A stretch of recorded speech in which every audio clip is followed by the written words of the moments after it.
ನನಗೆ ಒಂದು ಹೇಳಲಿಕ್ಕಿದೆ. ಮದುವೆಗೆ ಯಾಕೆ ಕರೀಲಿಲ್ಲ ನಮ್ಮನ್ನು? ಅಟ್ಲೀಸ್ಟ್ ಅದನ್ನು ತಿಳ್ಕೊಳ್ಳೋಣಪ್ಪ ನಾವು. ನಾನು ನಮ್ಮಮ್ಮನ ನೋಡಿಕೊಂಡೆ, ನೀನು ನಿಮ್ಮಮ್ಮನ ನೋಡ್ಕೊ, ಜವಾಬ್ದಾರಿ ಕಣಪ್ಪ, ಅದು ಇಷ್ಟೇ ಲೈಫ್ ಅಂತ ಹೇಳಿದೆ. ಸೊ ಪುನೀತ್ ಜೊತೆ ತುಂಬ ಒಳ್ಳೆ ಸ್ನೇಹ ಇತ್ತು. ಪುನೀತ್ ಜೊತೆಲಿ ಸ್ನೇಹ ಕಡಿಮೆ, ಮಾತಾಡಿದ್ದು ಕಡಿಮೆ. ಸಿನಿಮಾ ಯಾಕೆ ಮಾಡಬಾರ್ದು ಸ್ವಂತದ್ದು? ಇದೇ ದೊಡ್ಡ ಸಿನಿಮಾ ಆಗಿದಿಲ್ಲ ಸ್ಟೋರಿ. ಯಾರು ಯಾಕೆ ಕರೆಯಲ್ಲ? 100ರಲ್ಲಿ 1 ಸರಿಯಾದ್ರೆ ಸರಿ ಬಂದಿದ್ದಾರೆ ಮನುಷ್ಯನಿಗೆ, ನಾವು ಈ ಥರ ಮಾಡೋದು ನ್ಯಾಯ ಅಲ್ಲ ಅಂತ ಅವ್ರ ಮನ್ಸಿಗೆ ಅನ್ನಿಸ್ತದೆ. ನಮಗೆ ಬೇಕಾಗಿರೋದು ಅಷ್ಟನ್ನು ನಾವು ಮಾಡ್ಕೊಂಡು ಬಾಯಿ ಮುಚ್ಕೊಂಡು ಬಂದ್ಬಿಡ್ಬೇಕು. ಇದೇನು ತಾಯಿಯವ್ರು ಹೇಳ್ಕೊಡ. ರಾಜ್ಯಕ್ಕೆ ಗಿಳ್ಬಹುದಾ ಸರ್? ನನಗೆ ಗೊತ್ತಿಲ್ಲ ಅಂದ್ರೆ ಸಮಾಜ ಬಿಡೋಣ ನಿಮ್ಗೆ. ಹೋಗ ಬರೀ ಸಾಲ ಮಾಡ್ತಾನೆ, ಇವ್ನು ತಲೆನೋವು ಅಂದ್ಬಿಡ್ತಾರೆ ಅಷ್ಟೇ. ಇವರು ಹೋಗಿ ಇವನಾಗ್ಬಿಡ್ತಾರೆ. ಯಾವುದೋ ಒಂದು ರಸ್ತೆಗೆ ಟಾರ್ ಹಾಕೋದನ್ನು ನೋಡಿದೆ. ಅಮೆರಿಕನ್ ಎಲ್ಲಿ ಅದು?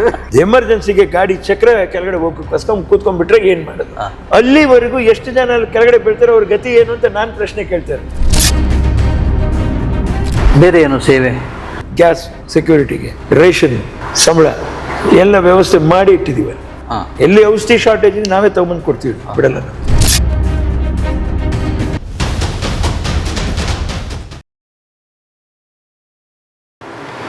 ಬೇರೆ ಏನು ಸೇವೆ? ಅಲ್ಲಿ ನಿಮ್ಗೆ ಈಗ ನೋಡ್ರಿ, ಈಗ ಅದು ಬಿಟ್ಟು ಪಶು ವೈದ್ಯಕೀಯ ಶಾಲೆ ಮಾಡಿದ್ವಿ.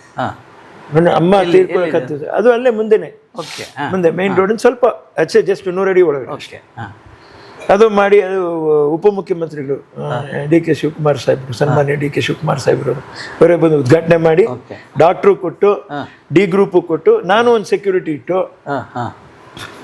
ಯಾಕಂದ್ರೆ ಅದು ಬಂದು ಮಿಸ್ಯೂಸ್ ಆಗಬಾರ್ದು, ಅದನ್ನು ಕಾಯಕ್ಕೆ ಜನ ಬೇಕು. ಎಲ್ಲ ಅವ್ರಿಗೆ ಎಲ್ಲ ಗ್ಯಾಸ್ ಸೆಕ್ಯೂರಿಟಿಗೆ, ರೇಷನ್, ಸಂಬಳ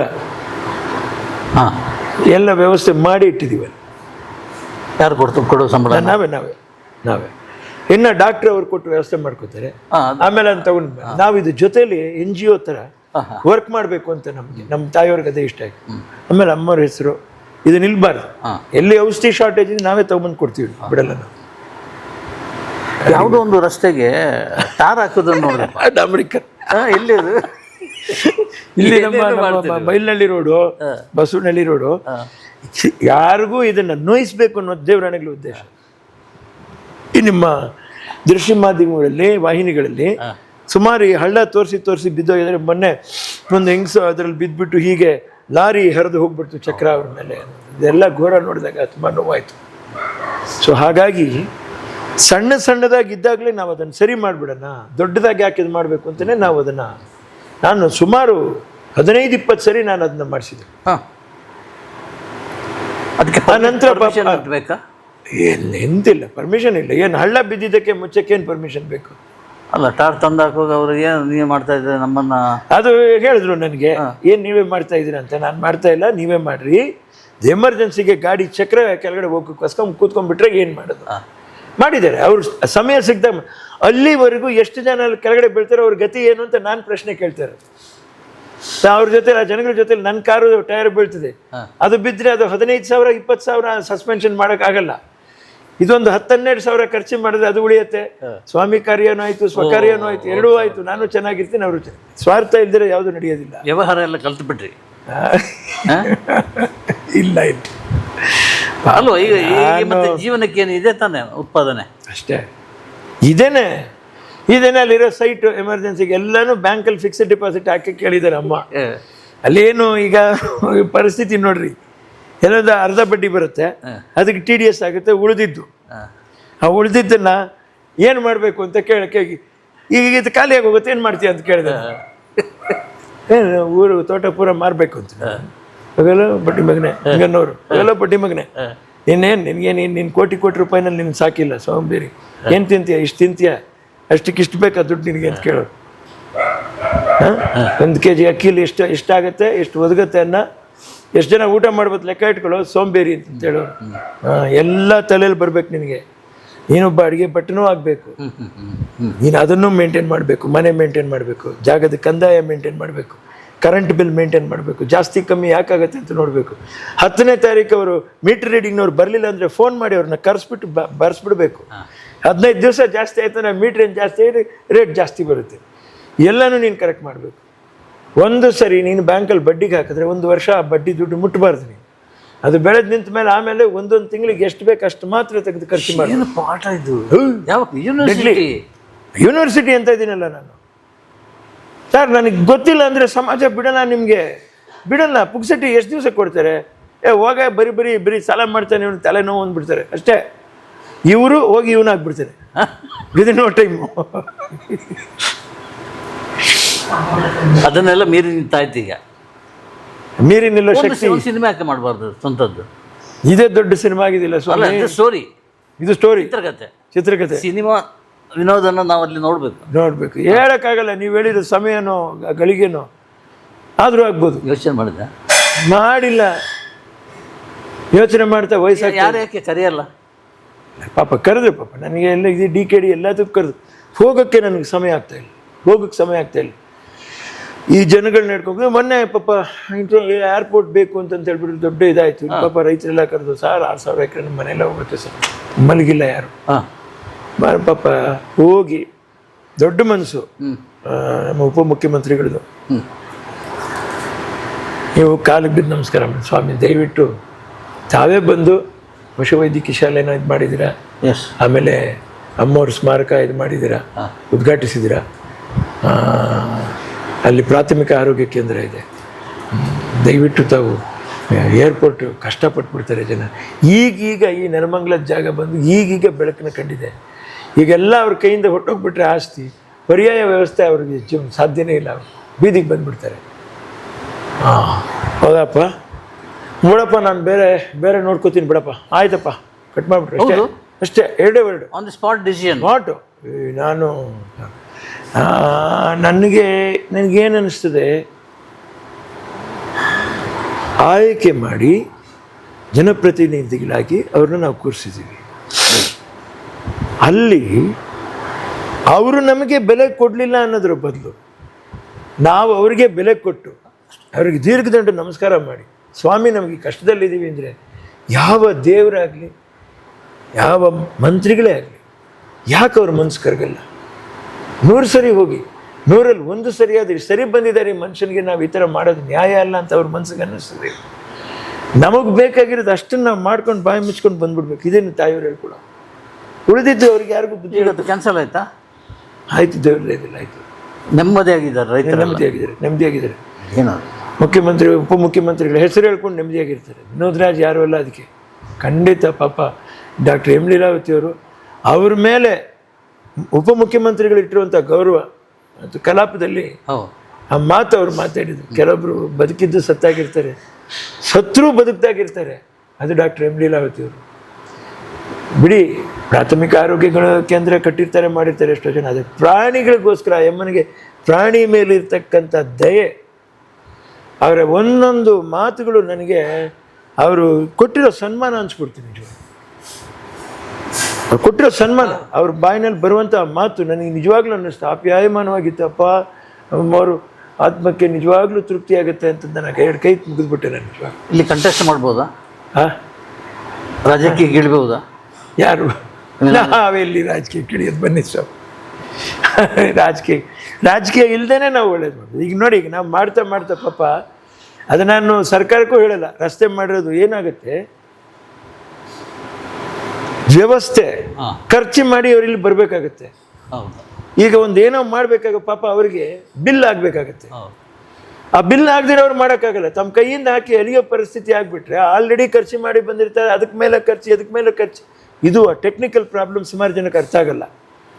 ಓಕೆ. ಮತ್ತು ಈ ಕಡೆಯಿಂದ ನಾವು ಒಂದು ಕಡೆಯಿಂದ ಬೈತಾ ಇರೋದು, ಈ ಅಂಗದವರು ಟೆನ್ಷನ್ ಮಾಡ್ಕೋತಾ ಇರೋದು, ಮಧ್ಯದಲ್ಲಿ ಯಾರು ಇದನ್ನು ಮಾಡಲ್ಲ. ಸೊ ಅದು ರಿಲೀವ್ ಮಾಡಿ ಕೊಟ್ಟಾಗ ಅವರ ಗ್ಯಾಪಲ್ಲಿ ಇದು ಮಾಡಿ ನಾವು ಫಿಲ್ ಅಪ್ ದ ಬ್ಲ್ಯಾಂಕ್ಸ್ ಇದೆಯಲ್ಲ, ಅಷ್ಟು ನಾವು ಮಾಡೋಕ್ಕೆ ಸಾಧ್ಯ.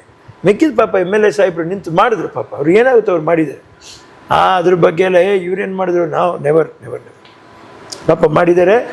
ಈ ಕಡೆ ರಸ್ತೆನೂ ಕಾಂಕ್ರೀಟ್ ರಸ್ತೆನೂ ಮಾಡಿದ್ದಾರೆ ಪಾಪ MLA ಅವರು, ಎನ್ ಶ್ರೀನಿವಾಸ್ ಅವರು. ಪಾಪ ಅದ್ರ ಬಗ್ಗೆ ನಾನು 2ನೇ ಮಾತಿಲ್ಲ ಪಾಪ. ಅದು ಬಿಕಾಸ್ ಲೀಲಾವತ್ತಮ್ಮ ಇಲ್ಲಿ ಇದ್ದಿದ್ದಕ್ಕೆ ಹೌದು ಅಲ್ವಾ? ಹೌದು ಒಂದು ಸೀತಾಫಲ ಮಾಡಿದ ಕೆಲಸ ಅದು. ಸೀತಾಫಲ ಮಾಡಿದ ಕೆಲಸ. ಅಲ್ಲ, ನನ್ನ ಹತ್ರ ಹೇಳಿದ್ದವರು ಸೀತಾಫಲ ನೋಡಿ ನನಗೆ ತುಂಬ ಆಸೆ ಆಯಿತು. ಹೇಳಿದ್ರಲ್ಲಿ ವಿನೋದ್ ಇರೋದನ್ನೇ ಮುಗಿಸಿದ ಸಾಕು, ಇದನ್ನು ಮತ್ತೆ ತಲೆ ಮೇಲೆ ಎಳ್ದಕೊಳ್ಳೋದಕ್ಕೆ ಅಂತ ಇದೆಲ್ಲ ಹೇಳಿದ್ರು ನಾನು. ಬಯ್ಯವೇ ನಾನು ನೋಡು. ಪರಪ್ಪು ನಗರದಲ್ಲಿ ಹಳೆಯ ಸಿನಿಮಾದಲ್ಲಿ ಬೆಟ್ಟ ಕಡಿಯಕ್ಕೆ ಹೋಗ್ತಾ ಇದ್ರು, ಬೆಟ್ಟದಲ್ಲಿ ಸುತ್ತಿಗೆ ಇಟ್ಕೊಂಡು ಹೊಡಿತಾ ಇದ್ರಲ್ಲ, ಆ ಥರ ನನ್ನನ್ನು ಖೈದಿ ಮಾಡಿದ್ಯಾ, ನೀನು ಜೈಲರ್ ಆಗಿದೆಯಾ, ಏನಮ್ಮ ಇದು ಅಂತ ಹೇಳಿದೆ. ಒಳ್ಳೆ ಅಡುಗೆ ಮಾಡಿಟ್ಕರೆ ಇರ್ಬಲ್ಲ, ಎಡ್ಡೆ ಬಂಜಿಗೆ ಮಲ್ಕೊ, ಚೆನ್ನಾಗಿ ಊಟ ಮಾಡು, ಸರಿ ಹೋಗುತ್ತೆ ಅಲ್ಲ. ಈಗ ಆಯಿತಾ, ಈ ಕೆಲ್ಸಕ್ಕೆ ಹೋಗ್ಬೇಡ, ಚೆನ್ನಾಗಿ ಮಲ್ಕೋ, ನಾನು ಎಬ್ಬಿಸ್ತೀನಿ, ಮತ್ತೆ ಹೋಗು. ಒಳ್ಳೆ ನಿದ್ದೆ ಬಂದಿರುತ್ತೆ. ಇನ್ನೊಂದು ಅರ್ಧ ಗಂಟೆ ಮಾಡೋಣ, ಟಪ್ ಅಂತ ಎಬ್ಬಿಸ್ಬಿಡೋರು. ಅವ್ರು ಹೋಗಿರೋರು ಕೆಲಸ ಮಾಡ್ತಾರೆ ಎಲ್ಲೋ ಗೊತ್ತಿಲ್ಲ. ನೀನು ಸುಮ್ಮನೆ ಕಷ್ಟಪಡಬೇಡ, ಹಂಗೆ ಹೋಗಿ ಕೆರಿ ಅವ್ರ ಮುಂದೆನೆ ತಾನಾಗ ಅವ್ರ ಮುಂದೆ ಕರ್ಕೊಂಡು ಜೋರಾಗಿ ಹೋಗ್ತಾರೆ. ಅಮ್ಮ ಹೇಳ್ಕೊಟ್ರ ಪಾಠ ಅದು. ಹೌದೌದು.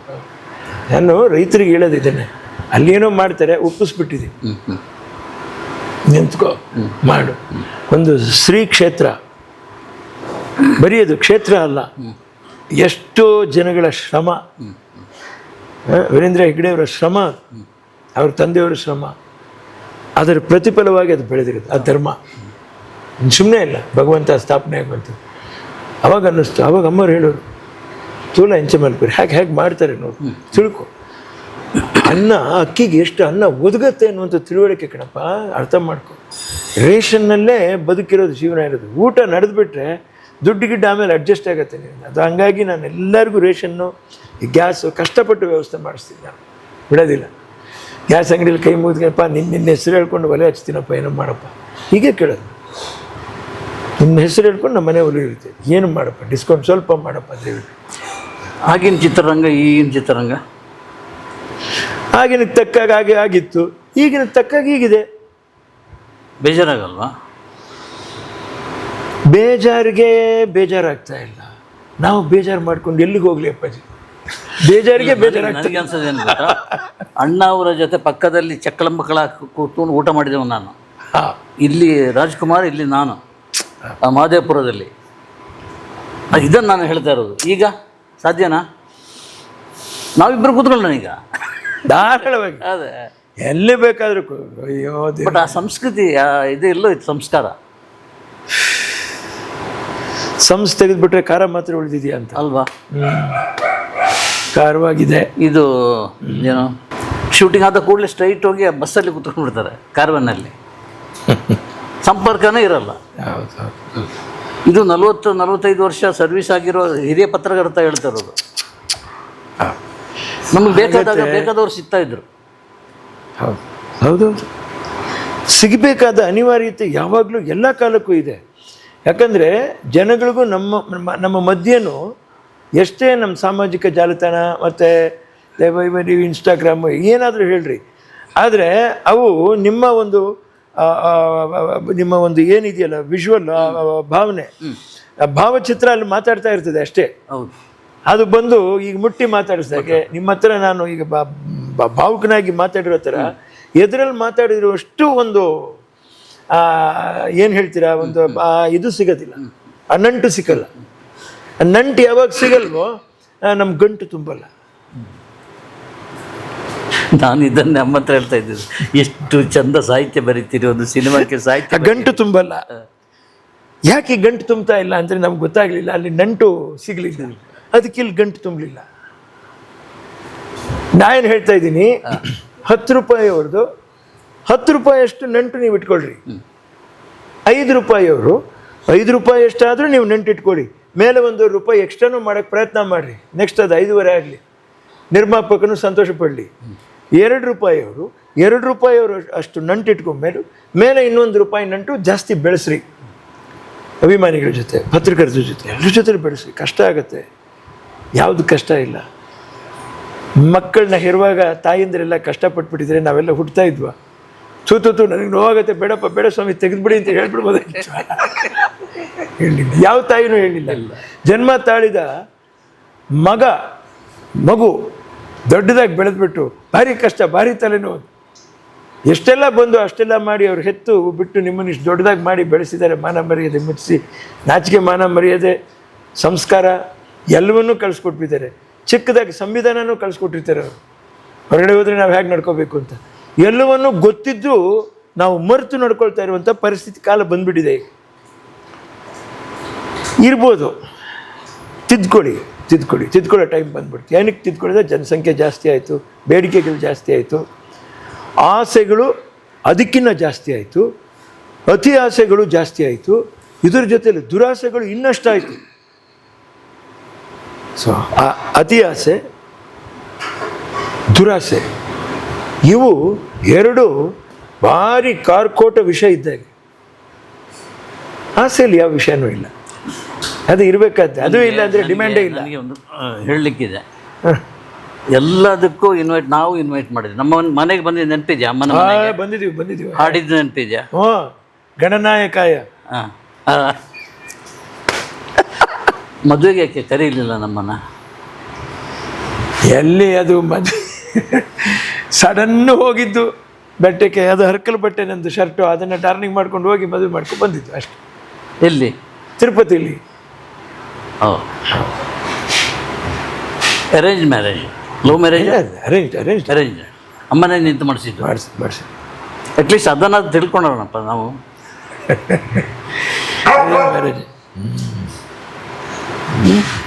Arranged marriage. ಎಲ್ಲಿದ್ದಾರೆ ಈಗ? ಇದ್ದಾರೆ, ತಮಿಳ್ನಾಡಿನಲ್ಲಿ ಇದ್ದಾರೆ. ಅಲ್ಲೇ ಇದ್ದಾರೆ, ಅಮ್ಮ ಆ ತೋಟದಲ್ಲಿ ಇದ್ದಾರೆ. ಮನೆ ಕಟ್ಕೊಟ್ಟಿದ್ದೀವಿ. ಇಲ್ಲೂ ಇದ್ದರು ಒಂದಷ್ಟು ಕಾಲ.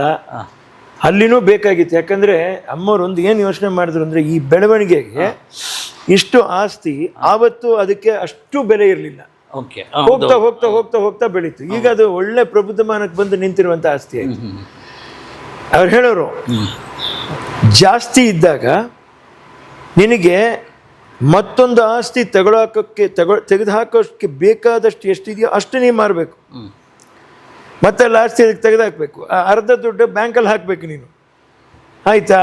ಇದೇ ಜೀವನ, ಬೇರೆ ಯಾರು ಅದನ್ನು ಏನು ಹೇಳ್ಕೊಡೋಕ್ಕಾಗಲ್ಲ. ಆಯಿತಾ? ನೆಕ್ಸ್ಟು, ಈಗ ಇದು ಬೆಳೆದು ನಿಂತುಬಿಡ್ತು. ಅದಕ್ಕೆ ಸಮಾನವಾಗಿ ಯಾವುದು ನಿನಗೆ ಬೇಡ, ಕಮ್ಮಿ ಕಷ್ಟ ಆಗುತ್ತೋ ಅದನ್ನು ಫಸ್ಟು ಕೊಟ್ಬಿಡ್ಬೇಕು. ಪೂರ್ತಿ ಕೊಡಬಾರ್ದು, ಸ್ವಲ್ಪ ಉಳಿಸ್ಕೊಂಡು ಕೊಡ್ಬೇಕು. ಹಾಗೆ ನಾವು ಅಲ್ಲಿ ಉಳಿಸಿ, ಅಮ್ಮನ ನೆನಪಿಗೆ ಅದನ್ನು ಉಳಿಸಿ, ಅರ್ಧ ಎಕರೆ ಮನೇನೂ ಒಂದು 8 ಸೈಟ್ ಉಳಿಸ್ಕೊಂಡು ಕೊಟ್ಟಿದ್ದು. ಅಲ್ಲಿ ಅವರೆಲ್ಲ ನೋಡ್ಕೊಳ್ತಾರಾ? ಅಲ್ಲಿ ಅದೇ ಅವ್ರು ನೋಡ್ಕೊತಾರೆ. ಹೋಗಿ ಬರೋದಿದೆಯಾ? ಹೋಗಿ ಬರೋದಿದೆ. ಮಗ ಏನು ಮಾಡ್ತಾನೆ? ಅವನು ಅದೇ ಕಂಪ್ಯೂಟರ್ ಇಂಜಿನಿಯರು. ಅದೊಂದು UK ಜಾಬ್ ಮಾಡ್ತಾ ಇದ್ದ. ಮಾಡ್ತಾ ಇದ್ದಾನೆ. UK ಕಂಪ್ನಿಗೆ ಹೋಗ್ಬಿಟ್ಟು ಕೆಲಸ ಮಾಡ್ತಾ ಇದ್ದಾನೆ. ಸಂಬಳ ತರ್ತಾನೆ. ಹೇಳಿದೆ, ತಾಯಿಗೆಲ್ಲ ಕೊಡು, ನಿನ್ನ ಕೈಯಲ್ಲಿ ಉಪಯೋಗಿಸ್ಬಾರ್ದು, ಅಮ್ಮನ ಹೆಸರಲ್ಲೇ ಕೊಡ್ಬೇಕು. ಅಮ್ಮ ನಿನಗೆ ಕೊಟ್ಟಿದ್ದೆ ತಗೋಬೇಕು ನೀನು. ಅದು ಅಭ್ಯಾಸ ಮಾಡ್ಕೊಡಪ್ಪ ಅಂತ. ವಿನೋದ್ ಲೀಲಾವತಿ ಅವರ ಜೊತೆ ಇದ್ದ ಹಾಗೆ ಆತ ಅಮ್ಮನ ಜೊತೆ ಇದ್ದಾನೆ. ನನಗೆ ಫೋನಲ್ಲಿ ಹೇಳೋನು, ನೀವು ಬಂದಿದ್ರೆ ಚೆನ್ನಾಗಿತ್ತು. ಬಂದಿದ್ರೆ ಊನಪ್ಪ, ನಾ ಬಂದಿದ್ರೆ ಚೆನ್ನಾಗಿತ್ತು. ನಾ ಬಂದರೆ ಇಲ್ಲಿನ ವ್ಯವಸ್ಥೆನೇ ಅಸ್ತವ್ಯಸ್ತ ಆಗೋಗುತ್ತೆ. ನಾನು ನಮ್ಮಮ್ಮನ ನೋಡಿಕೊಂಡೆ, ನೀನು ನಿಮ್ಮಮ್ಮನ ನೋಡ್ಕೊ, ಜವಾಬ್ದಾರಿ ಕಣಪ್ಪ ಅದು. ಇಷ್ಟೇ ಲೈಫ್ ಅದು ಅಂತ ಹೇಳಿದೆ. ನಿನಗೆ ನಾನಿದ್ದೆ, ನನಗೆ ನಮ್ಮಮ್ಮ ಇದ್ರು. ಆದರೆ 1, 2, 3 ಅನ್ನುವಂಥದ್ದಿದೆ. ಅಲ್ಲಿ ಬರೀ 1, 2 ಮಾತ್ರ ಇದ್ವಿ. 2 men ಆರ್ಮಿ ನಾವು. ಈಗ ನಾನು ಸಿಂಗಲ್ ಮ್ಯಾನ್ ಆರ್ಮಿ ಆಗೋಗಿದ್ದೀನಿ. ನೀವು ಧೈರ್ಯವಾಗಿರಿ, ನಾನು ಮಿಕ್ಕಿದ್ದು ನಾನು ನೋಡ್ಬೇಕು. ಇದು ನನ್ನ ಜವಾಬ್ದಾರಿ ಇದೆ. ಡೈಲಿ ಮಾತಾಡ್ತೀರಿ? ನಾನು ಮಾತಾಡ್ತೀನಿ, ಅಡ್ವೈಸ್ ಮಾಡ್ತಾ ಇರ್ತೀನಿ. ನಮ್ಮ ತಾಯಿಯವರು, ಅವ್ರು ಶೂಟಿಂಗ್ ಹೋಗುವಾಗ ನನ್ನ ಮಗು ನನ್ನನ್ನು ಮನೆಯಲ್ಲಿ ಯಾರು ನಮ್ಮ ಸೇವಕರಿದ್ರು ಅವ್ರ ಹತ್ರ ಬಿಟ್ಬಿಟ್ಟು ಹೋಗು, ನನ್ನ ಮಗನ ನೋಡ್ಕೊಳ್ಳಿ, ಬದುಕಾಗಿ ನೋಡ್ಕೊಳ್ಳು, ಸೇವಕರು ನೋಡು. ನನಗೆ ಸ್ವಲ್ಪ ತಿಳುವಳಿಕೆ ಬರ್ತಾ ಆಮೇಲೆ ನನಗೆ ಜವಾಬ್ದಾರಿ ಕೊಡೋರು. ಹೋಗಿ ಬರೋದಕ್ಕೆ ಒಂದು 1000 ರೂಪಾಯಿ ಕೈಲಿ ಕೊಟ್ಬಿಡೋರು. ದಿನ ನೀನು 50 ರೂಪಾಯಿ ಮೇಲೆ ಖರ್ಚು ಮಾಡಬಾರ್ದು. 50 ರೂಪಾಯಲ್ಲಿ ಜೀವನ ಮಾಡ್ತಾಯಿದ್ದೆ. ಆ ಕಾಲ ಅಷ್ಟೇ ಕಮ್ಮಿ ಇತ್ತು. 2 ರೂಪಾಯಿ ನೂಡಲ್ಸ್ ಬರೋದು, ಬೇಯಿಸ್ಬಿಡೋದು.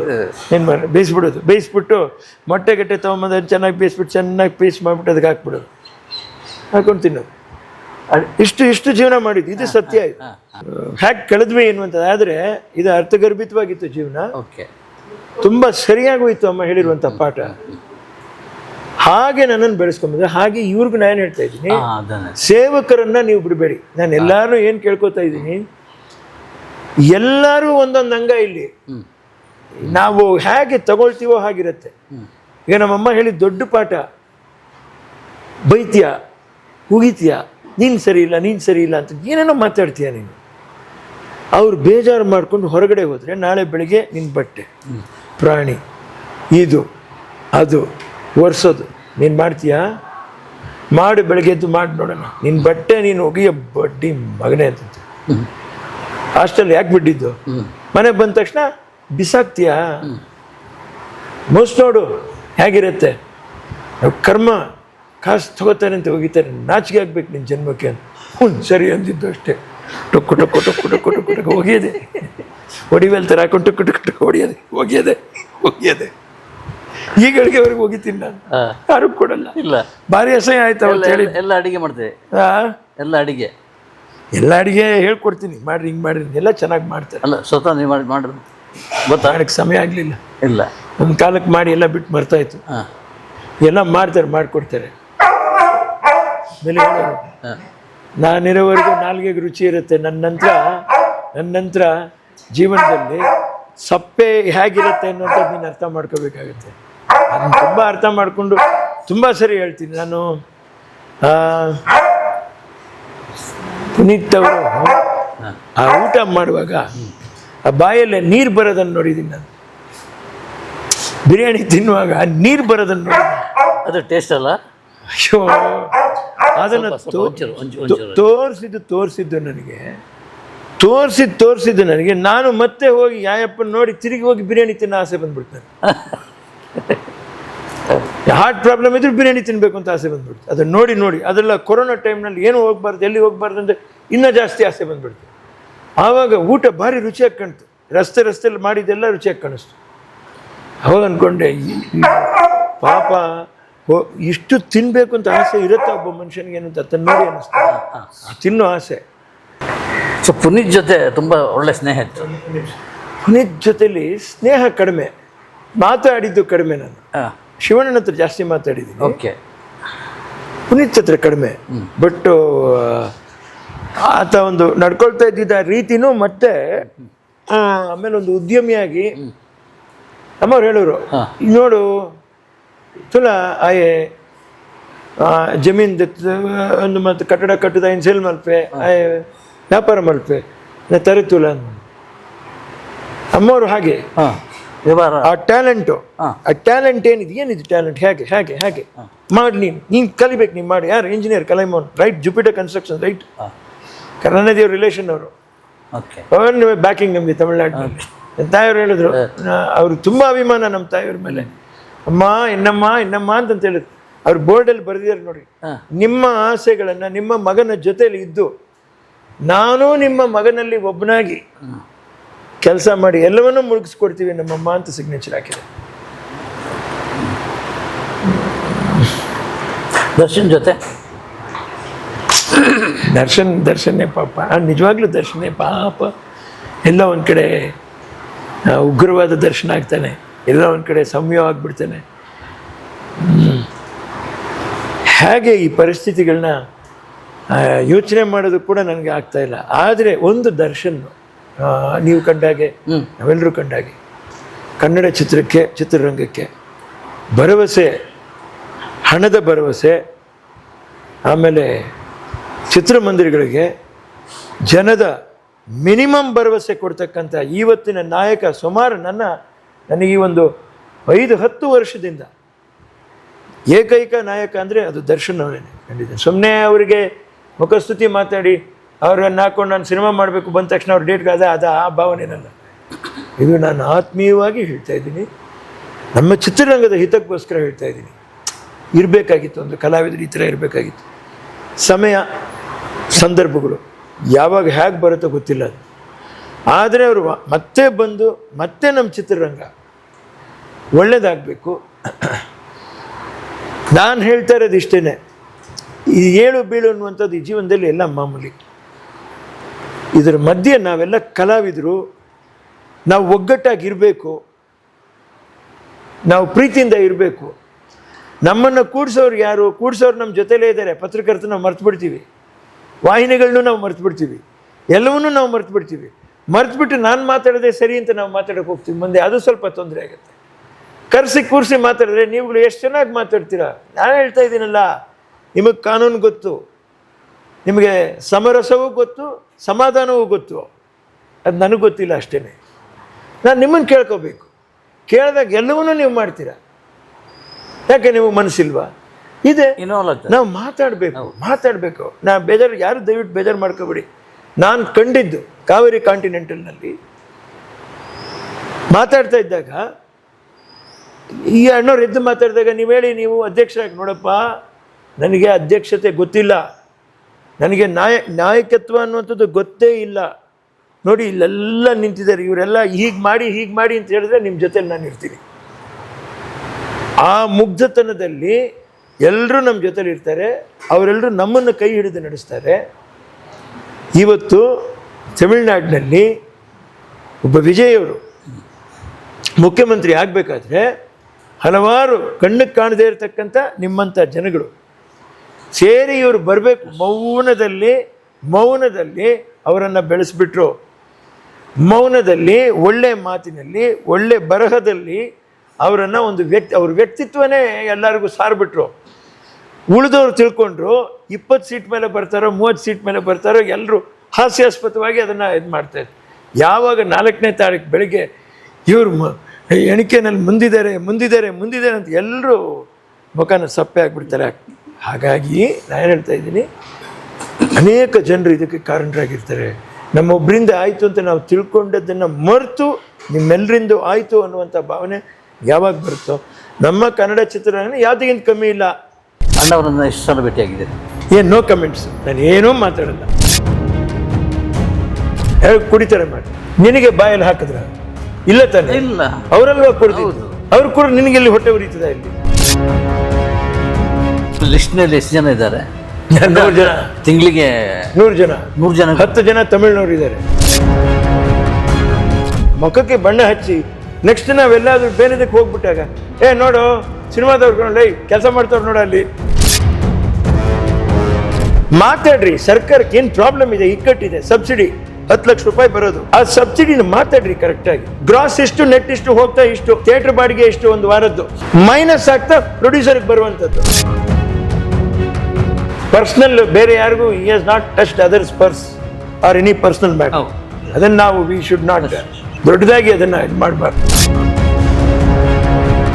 I don't like violence, but violence likes me.